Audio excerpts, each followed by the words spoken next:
So thank you, Tiffany. Yeah, it's great to be here. So I'm going to do some of the talking first, and then Cliff, and then at the end we'll do some, after a few minutes, then we'll do some hands-on stuff too. And so you'll need a couple of things. I'll say that before we start. You'll need a piece of paper, just a piece of paper to write a sentence on that I'll give you in a moment, and a pillow. So a pillow, like I'm going to show you the one I'm going to use. So this is just like a couch pillow or a bed pillow, something that you can rest your arm on later. And you can, if you're at a desk, you can put the pillow on your desk and rest your arm on the desk, or you can put the pillow in your lap. So as we're talking, just, get that. You'll need that in about 15 minutes. 15 yeah, minutes. 10, 15 minutes. Yeah. Okay, great. So we're really happy to be here too, and to talk about touch. So, we are both Feldenkrais practitioners, so we've really made our living with touching people and studying touch and exploring qualities of touch. And it's a huge part of our work that we have been doing, and we're not able to really do that now, although I have started back with a lot of precautions. And even though we live together and touch, it's not, we miss the ordinary touches out in the world, and getting change put in your hand at the store. Now it's don't touch. And we're just bumping into people or sitting next to someone on the bus, which we don't even go on now in San Francisco. Even a friendly reassurance, a hand on the shoulder. Yeah, that kind of thing. When you're talking to someone, you're like, yeah, right. So I was reading an article in the Medium, which is an online magazine. And, it's just got a lot of essays, interesting essays by ordinary people and writers also. And this woman was writing about how she experienced touch hunger. And I had never heard that term before, but then researching it, found out like touch hunger is something that's been described in the literature a lot. And so we were starting to think for ourselves, like, how can we feed our own touch hunger? Because touch can be used to help support us and inform us. We can calm the nervous system, and we can learn through touch, right? We learn about ourselves. And it's not just the body that's affected by touch, but our spirit, our sense of self, how we know the world, how we know our own boundaries. And Cliff will talk a little bit more about that. So today we'll present just a tiny bit of research about touch. And then in our course, our 4-week course, we'll be bringing in more ideas about touch. So now to get to a baseline about the power of touch and the power of changing how we use ourselves, this is where you'll use your paper and your pen. So if you can get your paper and your pen and in an area where you can write the sentence to write, and just write it without thinking about anything, just the sentence. You're going to write, this is the sentence. I can be in touch, out of touch, and deeply touched. So I can be in touch, comma, out of touch, and deeply touched. And then put that aside. I'll say it one more time for those who are very audio or visual and need to see it instead of hearing it. So I can be in touch, comma, out of touch, and deeply touched.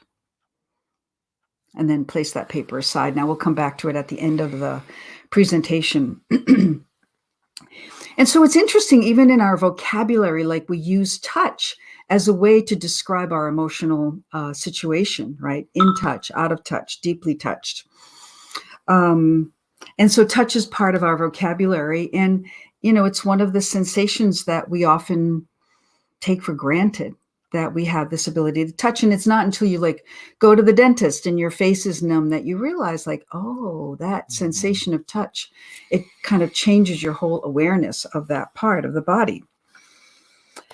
So there's something about the quality of touch. And I think that one thing about Feldenkrais practitioners that we have learned, and others who practice this kind of work or any kind of sensitive touch work, is that learning about the qualities of touch, right? There's the quality of touch communicates to another person how I am, and I get a sense of them from their touch. One of my favorite things is to work with people with pain. And I recognize that the first time that I put my hand on someone, I communicate so much about me and my intention. And I need to be able to touch in a way that is just being present, not expecting something from the person or forcing something or even pushing an idea onto the person. So these are some of the qualities that we will explore through the whole 4 weeks. Let's see, I have a few more notes here.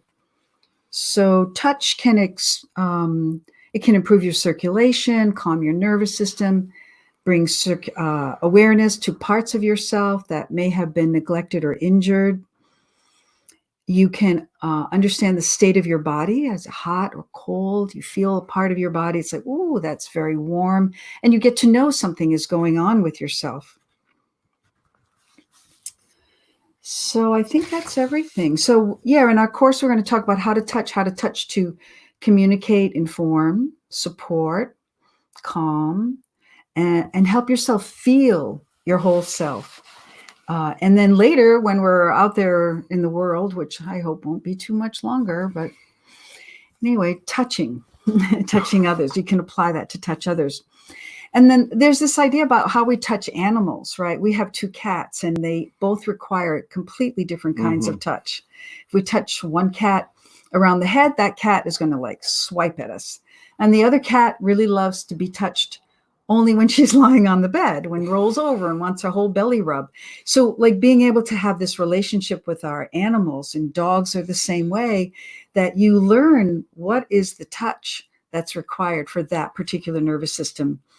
And we hope that through this experience today, you'll learn like, what is the touch that you require for your particular nervous system? Great. And now, Cliff. Thanks, Deborah. Yeah. So if we think about how fundamental touch is to human development, right? So we know that babies that don't get touched enough have failure to thrive. And if we think about children that were in orphanages in other times or other places, they often have this failure to thrive because of that lack of touch. And at the same time, babies that are underweight, there's research showing that with massage, with touch interventions, that babies can put on weight and begin to really thrive and have much greater well-being. So touch is significant just in our development, right from the beginning of our lives. So, the skin is the largest organ of the body in area, and it provides this sense of boundary that Deborah was talking about. So we sense the world at and through this boundary of the skin, and then we sense ourselves within that boundary of the skin, and we sense ourselves interacting with the world. So it's kind of where we meet the world. And active touching also always involves movement, which involves the muscles, which involves another big part of the sensory and movement nervous system. So a lot of our nervous system's engaged in touching, in moving the skin, moving the hands, moving the body to touch things. Even to move through the world, we have to push off surfaces, push off with our feet. And touch things, like touch doors. And faucets, all those things. Yeah. So it's an important part of our sense of ourselves, and therefore we can enhance our mental health through becoming more aware of touching.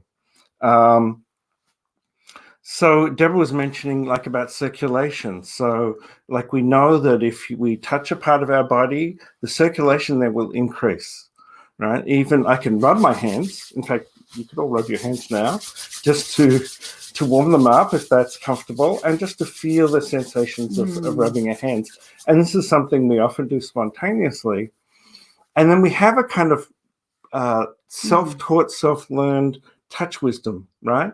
That if we have some pain or tightness somewhere, we'll often find ourselves touching that part of the body. And it brings the blood flow there, it brings the attention there. The blood flow not only increases where we touch, but it increases in the part of the brain where that part of the body is represented. So we're actually helping healing that part of the body, and at the same time bringing it more into awareness through the action of the nervous system. And then I wanted to talk a little bit about fascia. So fascia is the Mhm. gooey, gluey stuff that kind of sticks the whole body together, really. It's around cells, it's around muscle fibers and bunches of muscle fibers and whole muscles. And it's a very important part of the skin and touch system. So for most people, the part of the body that they're aware of where the fascia is the iliotibial band. So if you reach down and touch the outside of your thigh, just above the knee there, you feel there's a little kind of thicker tissue, a little pulling in, and that's the fascia there. The tensor fascia lata, the IT band, kind of drawing in and shaping the muscles, and it directs a little bit the way the muscles of the leg move the leg. So the fascia has stretch receptors and pain receptors, and the important thing in terms of touch is that there's a layer of fascia under the skin. So as we move the skin, we move the fascia.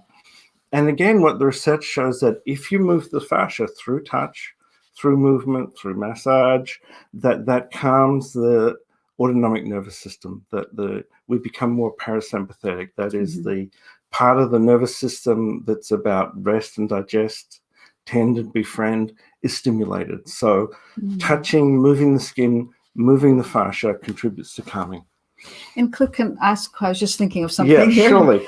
So we've been practicing this presentation, and this is something I just realized, that there's also these fascial connections that are through the whole body, right? So that, for example, the IT band, the fascia from the IT band then comes up, wraps into the pelvis, and is attached to the diaphragm. So you can have an effect through touch, right, of parts quite distal or far away from the part that you feel so much tension or tightness. And, so for example, in the class series, we'll be doing some touch for breathing. That will, part of how that will work will alter the breathing, and then that will alter the fascia and the skin and all of that. So that's how some ways that touch can have kind of more global effects on our sense of well-being. And it's developing that awareness of those possibilities through self-touch that we really want to explore in the class. So that goes to actually what I wanted to talk about next, which was about deliberate intentional touching and the hands. So, the hands, we often, I've worked a lot with people with repetitive strain injuries over a long time. That's how I got involved in Feldenkrais method myself. And I know a lot of people have this attitude and experience of the hands as doers, as really like they're the things that manipulate the world. They bring the world in, they push it away, they do things. And not so much awareness of the hands themselves. So often the hands are very tight. We're kind of out of touch with our hands. We're touching the world with our hands, but we're out of touch with our hands. So part of what we'll do today and part of what we'll do in the course is help you develop increased sensitivity to the hands, so you can be more aware of the hands, and then the hands can be used to be more aware of our whole selves. Nice. Is there a simple thing that you could tell everyone to do now? Yeah, to kind absolutely. of soften the hands. Yeah. So this is my favorite, because I had a habit of doing too much work with my hands. When I was preparing to work and do Feldenkrais lessons with people, for example, I would often do this simple thing of interlacing the hands, right, and sensing that, and kind of bring the hands really down to the webs, right, and then slowly drawing the hands apart and interlacing them in a non-habitual way. That is, with a different pinky on the bottom, different index finger on top, different thumb on top, and just sensing that. And if you've never done this before, then it might feel quite strange. Some of you might be familiar with it. And then slowly sliding the hands apart and really feeling that sliding of the fingers on one another, and then bring the hands together in the usual way. Maybe you can wriggle them a little bit, right? And then slowly doing this. And you can see that as I do this, I'm also using the wrists and the elbows. So it becomes a whole hand movement. And the focus is on the sensing of the gentle sliding of the fingers along each other and apart, and this kind of softening of the wrists and the hands, going to the habitual, and then the non-habitual, and then the habitual, and the non-habitual breathing, of course. And then you might rest with your less familiar, your non-habitual interlacing, and just feel, does that feel a little more comfortable, a little more familiar now? So I have a question. Sure. So I notice when you do it, your hands just slide. When I do it, I feel like my knuckles are too big or something, that my fingers, like, it's like that finger trap toy, right? That they're Right. just trapped there, and Sure. I end up having to like yank them Hmm. apart. So what can someone do Yeah, if that so happens? as you do that, what I'm doing is I'm actually widening my hands a little bit. So there's little intrinsic muscles in the hands, the Mm. lumbricals and the interossei. And as I slide my hands apart, I kind of just gently widen the hands a little bit. And then in this position, then those muscles relax again. So those muscles actually get to reciprocally Mm. work a little bit and then relax, and then work a little bit to widen the hands and relax, and then you get that nice sliding sensation of Oh fingers yeah, against fingers. There we that feels a go. lot nicer. Yeah, there we go. Good. And resting again now with the hands interlaced in the non-habitual way for a moment. And then maybe rest your hands on your thighs and just Hmm. feel for any sensations. Feel for the feeling. Yeah, that's nice. I know I've always had a little like Just a little it's too widening, much. and then it relaxes, right? So it actually Yeah, becomes part of this soft pulsing sensation in the hands. great, great. Good. So I think you were going to do some more. Okay, Yeah. that's the end of you. Yeah, that's the Yes. end of me for now. Okay. I'll come back at the end. All right. So thank you, Cliff. Yeah. So there's a lot of little things that you can do, and we need to prepare our hands. I always prepare my hands before I do any hands-on sessions with clients. A way to just like because I do this thing and get my knuckles stuck. I think I tend to kind of make my hand more narrow, and the sense of widening, having these giant paws, right? Like bear paws, that they can be wider and softer. So now I'd like to guide you through some work with the forearm. I think that's an easy thing for us to do now. And if you could get your pillow, and if you don't have your pillow, if you came late, just get a pillow, a couch pillow, or something, a cushion, somewhere so, or bed pillow. So this is the one that I'm using. And I'm going to place it on my desk, and then I'm going to change the screen a little, move some stuff around here and change the screen down so I can show you my arm resting on here and get my camera. There we go. Okay.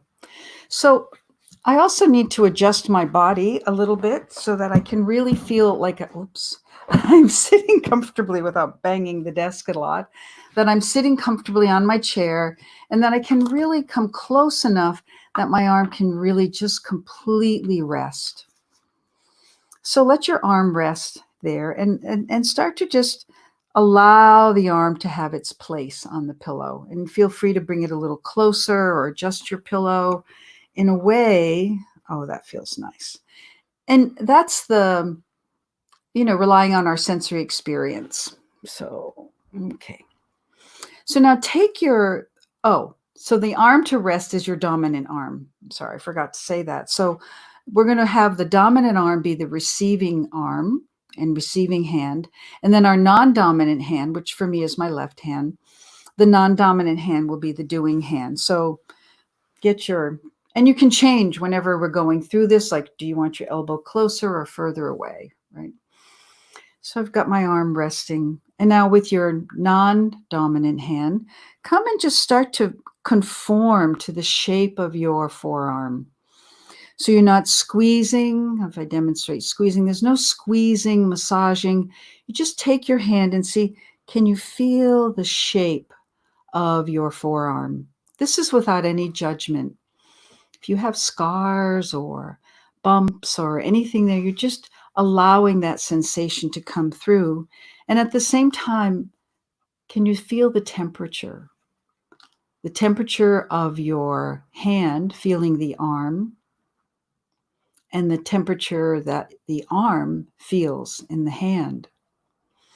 And then gradually just move towards your wrist. So you're just moving down, and each time changing your touching hand to match the shape. As your arm narrows a bit and becomes a little bit more bony, the bones become more apparent. And just going down all the way, touching the top of your hand.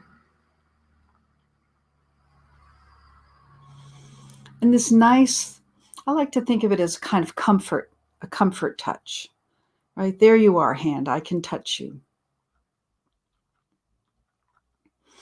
Then our next step will be to come back to around the elbow again. And now conforming the hand. And then now just start to slide the fascia, slide the skin without any causing any pain, just gently sliding and feeling how your skin, healthy skin, slides around on the tissues underneath it. If you've had surgery on your arms or anywhere in your body, often, you're instructed to do these kind of movements to prevent adhesions. And the adhesions just mean there's a thicker part of the fascia. It's thickened. And so sliding and movement, as Cliff was mentioning, fascia likes movement, responds to movement, and it requires movement for health. There are whole bodywork systems based on working with fascia. Right, coming all the way, and I can slide and feel how does the skin slide over the back of my hand, and even how does the skin slide over each finger, including my thumb. And then take a moment to just breathe and sense your arm. Change the position if you'd like it to be more comfortable in a different way. And now you're going to take your hand again and conforming again, and now start to just rotate the forearm so you turn the palm upward. This movement anatomically is called supinate. I learned it in anatomy, is that you supinate your hand to ask for supper. So it's a nice way to remember that. But you just come along and you feel the movement of the skin, and then eventually you feel the movement all the way down with the whole arm being able to turn upward and not pushing, doesn't need to go all the way. I can come back a little bit. So as I come back now, start to look at the trajectory of your thumb through space. Notice what your thumb is doing in space. And can you track that? Kind of think like, oh, it goes down and then my thumb comes up. So now coming to your thumb, you're going to take your thumb, you can kind of hold it softly in your fist, or you can just find a way to get your fingers around it. And now start to move your thumb through that trajectory and let it influence your arm turning upward. Just a few times. I also provide a little bit of a pull, so you don't want to push in at the same time. It's more just gently, not like, again, it's kind of like that, if you've ever had those finger traps, that kind of feeling that you can get when you just a little bit support all around the thumb, turn the thumb up. And I can start to look and see how my index finger, right, peek around your hand, how my index finger moves. And then I'm going to do the same thing with my index finger. Give a little pull and find the trajectory of my index finger to go up and be able to follow it with a quality of not pushing, a quality of just being very easy. And then I'm going to do the same thing with my ring finger and the middle finger. The interesting thing about the middle finger is that it kind of implies a central axis for rotation of your arm. So the middle finger may move less through space, but you can really use it as a kind of turning around bit, right? Think of a rod that goes all the way through your forearm, and it can turn. And you notice, if you watch me, that I'm also using my whole body. I move my whole self a little bit. And you may find that you do it in a different way, but don't keep it just like turning the hand. You want this kind of looseness through the whole self. I'm going to do the ring finger, a gentle little pull, turning it up again, and turning it down. Both Cliff and I do these kinds of things a lot with our Feldenkrais clients too, who have neck or shoulder, arm and hand problems, or are feeling very disconnected from themselves because of the amount of sensory nerves in the hands. it can really activate this sensation in the whole brain. Okay. And then let your arm rest. So notice the shape of your hand, the kind of, hands are quite beautiful, the beautiful shape of the hand, the space between your fingers. And if you don't have space between your fingers, if you're holding them very tight, you could just very gently find out, well, how could I give a little bit more space to the fingers so that these small muscles that lie between the long bones in the palm of the hand, they're called the interossei, and the lumbricals, they have funny names, that they can be more relaxed. So now come back again to your elbow and just turning your arm up and see how the hand now responds, turning, making this very soft touch. I lean forward a little bit with my whole self in order to turn the hand very easily. And now you can start turning the hand the other way, turning it down a little bit by using your fingertips around the hand or around the wrist, and then just very gently, you kind of lift and pull easily, softly. You can see my hands really soft. If you've broken your arm or your wrist, this can be really wonderful because this ability to supinate and pronate the hand and arm often gets sticky after your arm has been immobilized.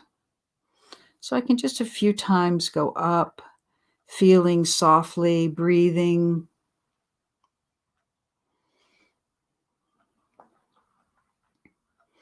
And in the course, we'll have a whole segment on working with the arm and hand that will expand these ideas. And I can also now use my fingers to pronate, right? Follow it down. And I can do whatever finger I'm kind of interested in. There's not a necessary order. It might be an order that feels better for you. And using, again, I can see I'm leaning back a little bit. And then again, just letting your hand rest.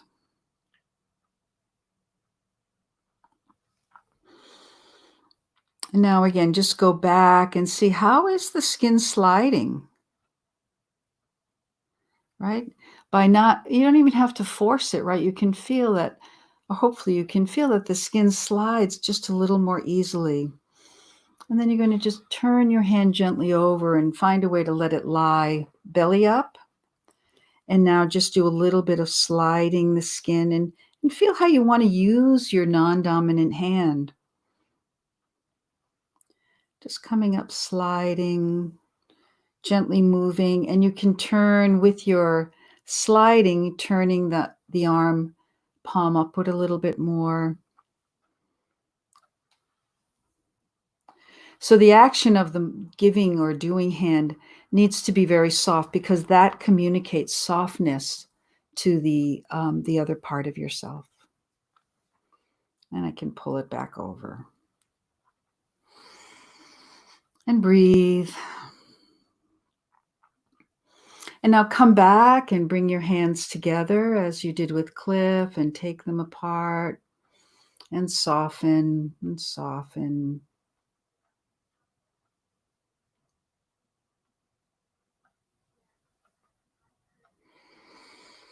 And then put both hands now down. I'm going to bring this up again. Put both hands down now where you can see them. And notice if the hand you've been touching, if there's any change or a difference in the color. For me, my hand I was touching just looks more blood-filled. It's whatever my color is, it's a little brighter in that color. My fingers look very relaxed. I can feel the relaxation all through my arm and shoulder. So just notice what that does for you. Okay. Then you can take your pillow away and let your hands just rest on your thighs for a moment. And now bring back your paper and pen. And would you rewrite that sentence and see what the feeling is like in your dominant hand as you write now? And give a couple of moments for that. So it's, I can be in touch, out of touch, and deeply touched.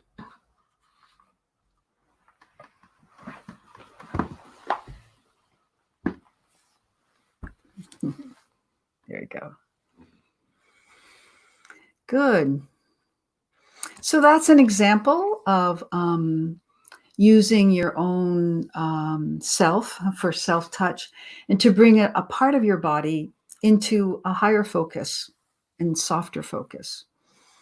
So I would suggest you throughout the day, notice when you're doing something, when you're cooking or, I don't know, lifting up something, just notice the different feeling, how this different feeling in each hand might carry through from this experience. So, yeah, if you have any questions. Did you want to talk about a little bit about what's in the course? Oh, right. I forgot.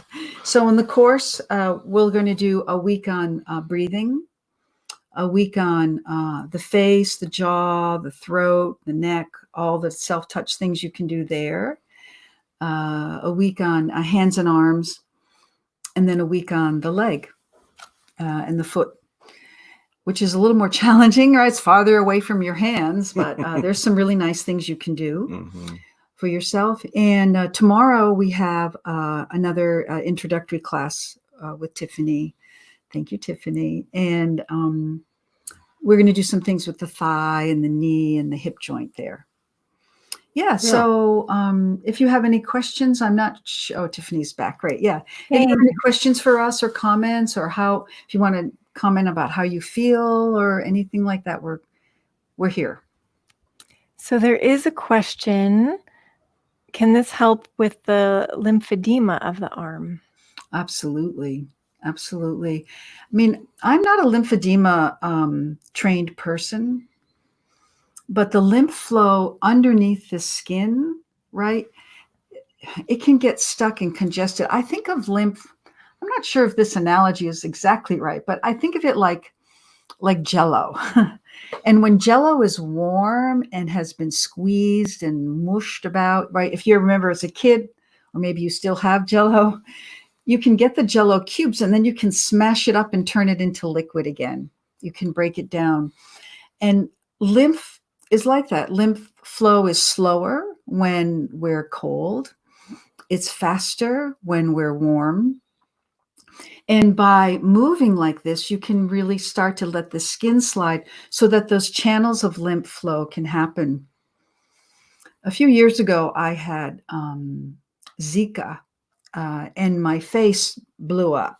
And I was given by a lymphedema massage therapist one of those little jade rollers to roll on my skin. And I really wanted to kind of push it on my skin, really get in there. And she was like, no, just very lightly. So I started to use this jade rolling thing on my face to bring the lymph flow out. And there's particular channels that if you have lymphedema would be good to consult with a lymphedema specialist because they know the direction of flow. And, it's on the web also, of course, but I think it's nice to get that individual instruction from someone. Great question.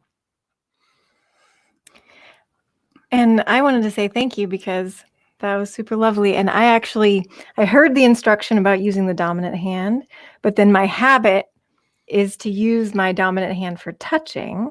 So I was doing it with my left hand, like moving my left hand.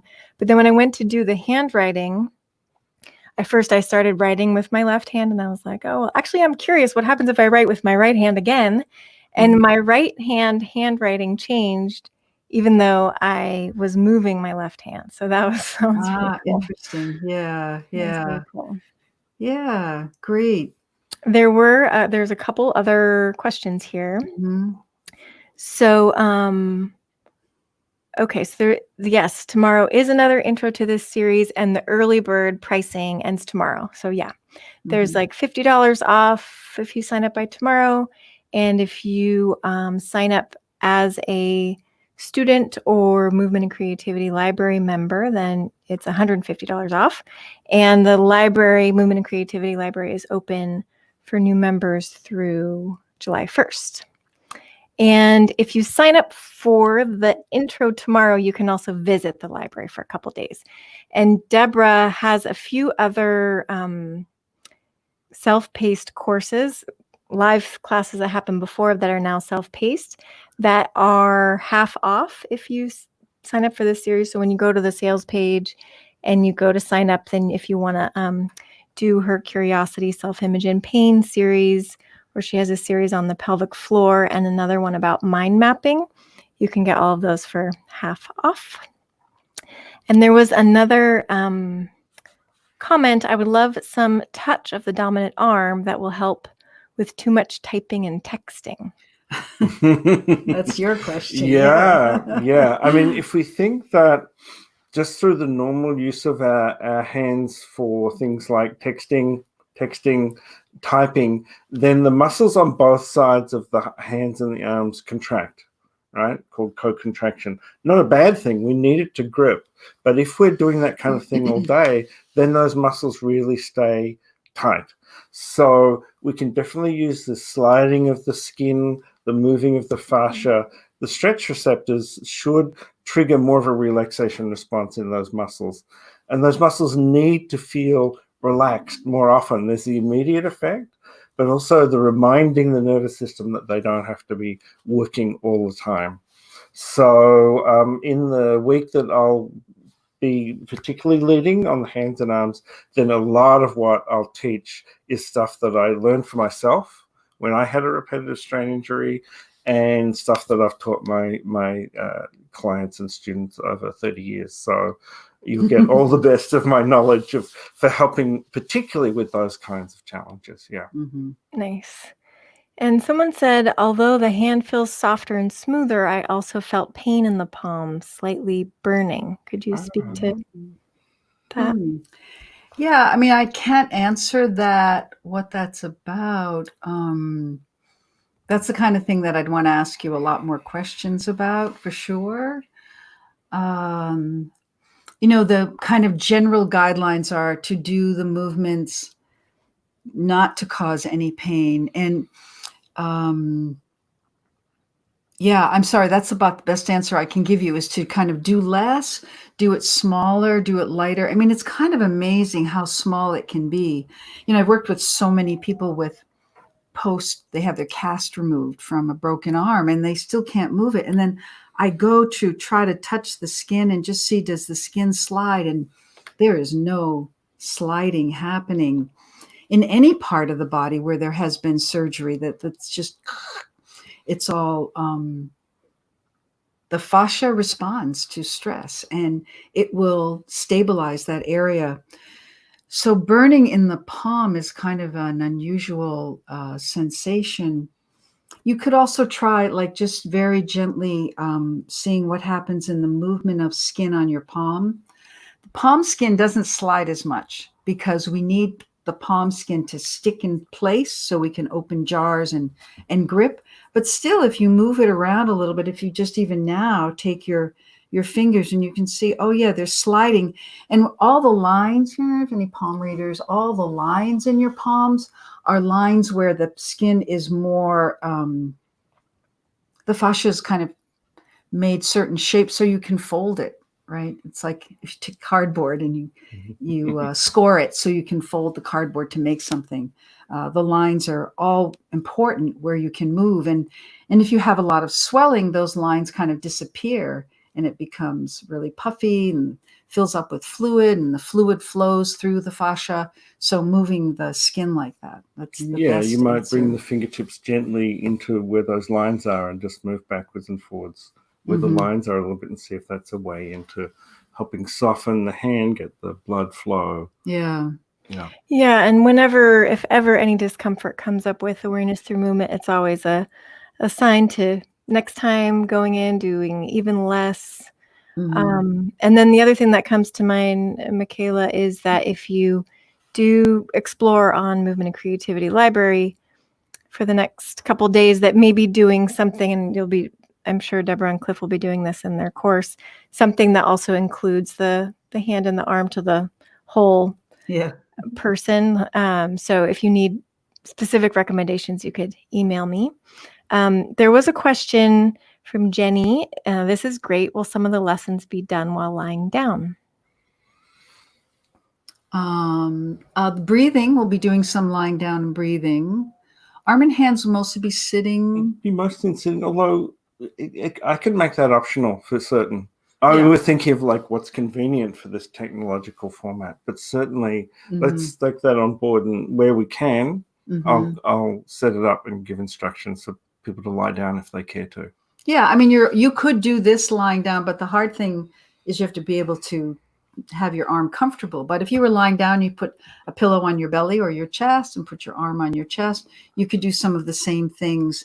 It really depends on the reach of your arms, the flexibility of your spine, what you can get to. But I think we can offer some options for that. Yeah.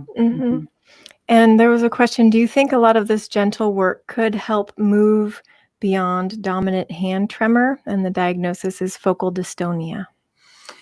Yeah. I wish it would. I don't know.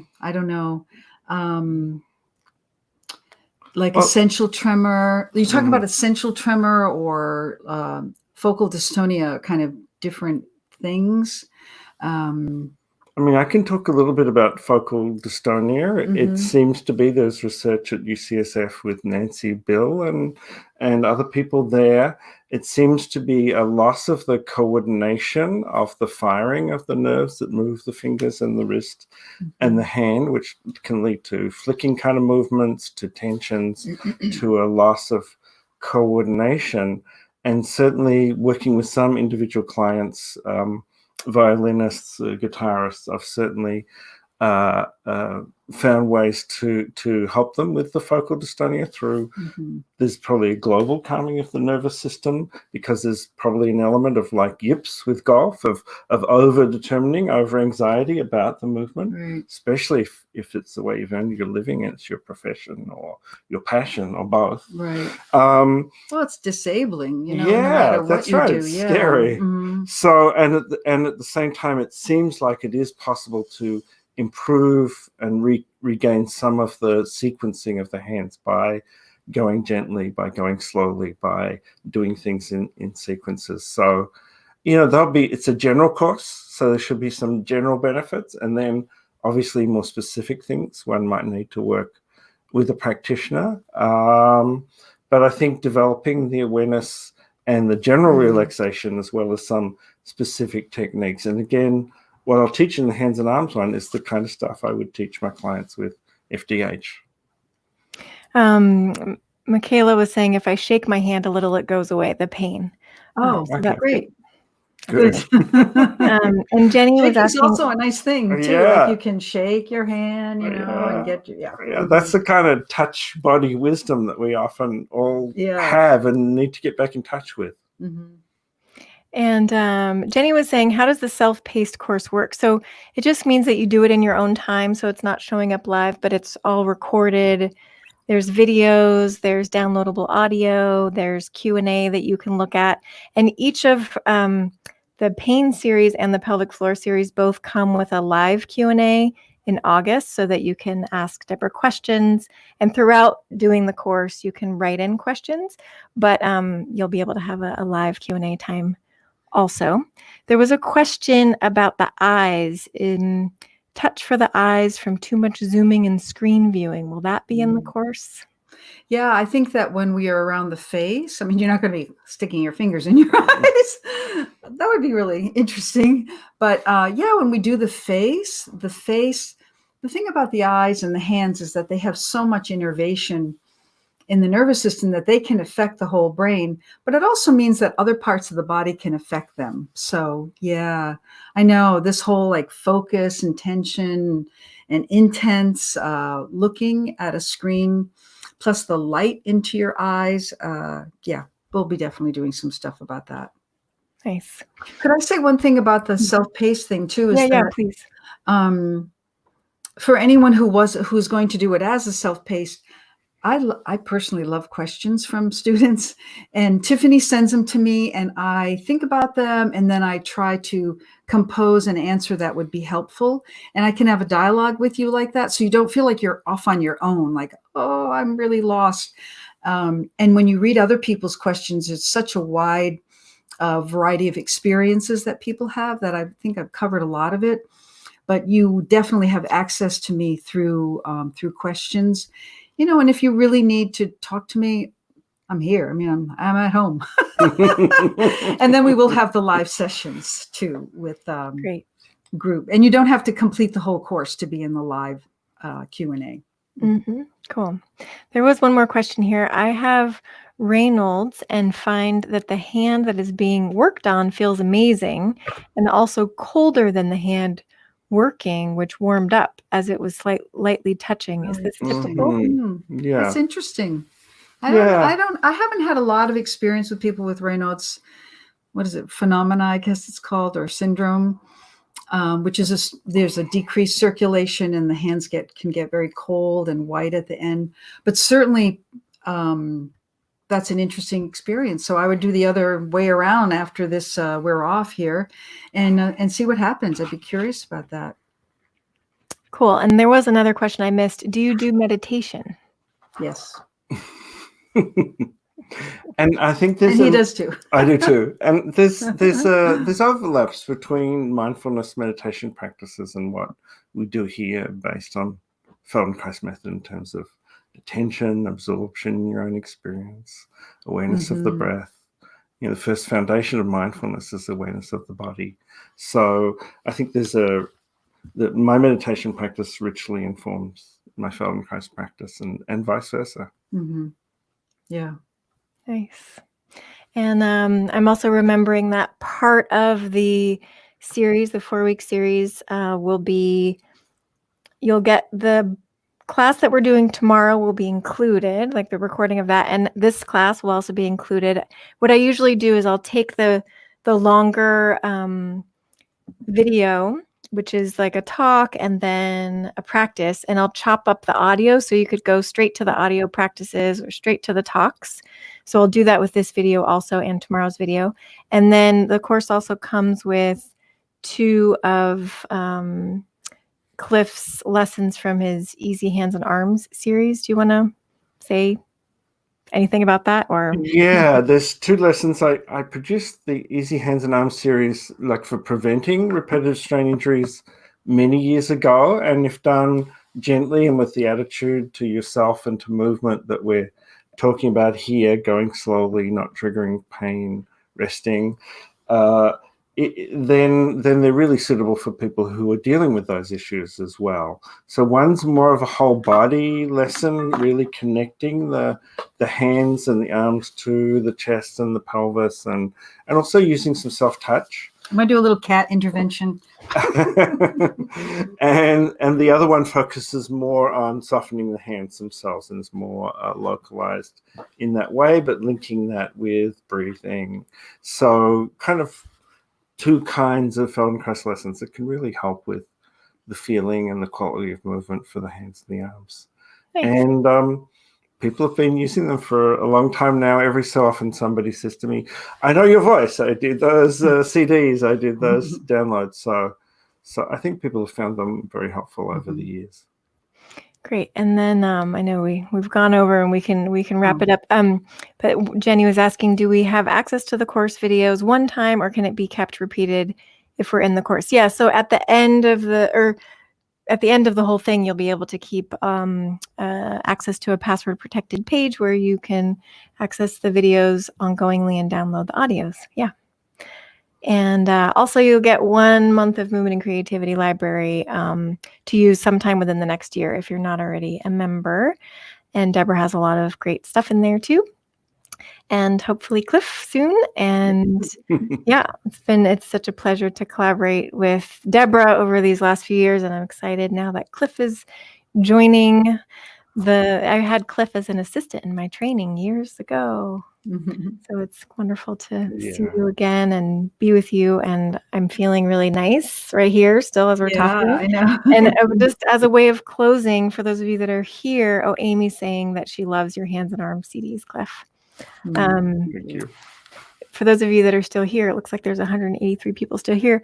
To just put one word in the comments about how you're doing or what you're noticing in this moment, just the first word that pops into your head.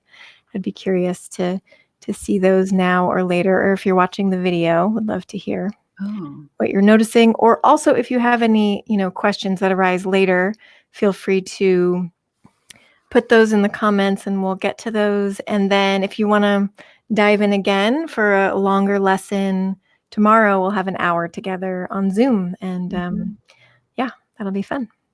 Same time. Great. Okay. Thank you. Okay, thank you so much, Tiffany. Thank you Thanks, everybody for coming. I wish we could see you all in person. Bye. Bye. Take care. Bye. Be safe. Mhm. Mhm.